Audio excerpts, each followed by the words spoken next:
আসসালামু আলাইকুম। আজকে আমি বানাবো তিতা ছাড়া কালো জিরার ভর্তা।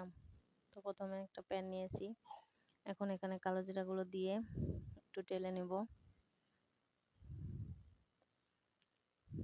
কালো জিরাগুলো বেশি টালা যাবে না, তাহলে তিতা হয়ে যাবে। কালো জিরাগুলো থেকে যখন একটা সুন্দর ফ্লেভার আসবে, তখন এই কালো জিরাগুলো নামিয়ে নেব।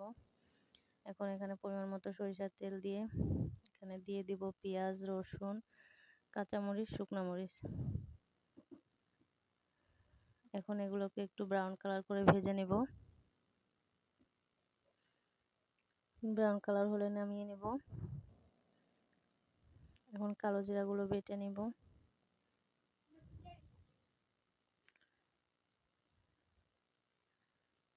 এখন শুকনো পাটায় আগে কালো জিরাগুলো ভালোভাবে বেটে নেব।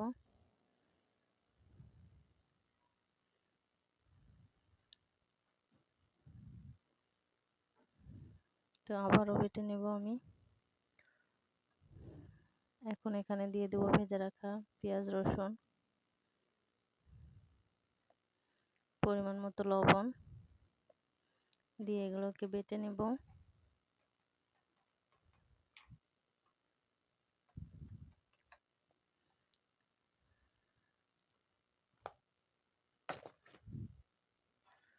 এগুলো বেটে কালো জিরার সঙ্গে মিশিয়ে নেব। মিশিয়ে আবারও বেটে নেব।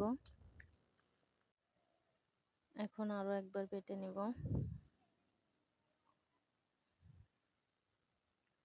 তো এভাবে কালো জিরা ভর্তা করলে একটু তিতা হয় না, খুবই টেস্টি হয়।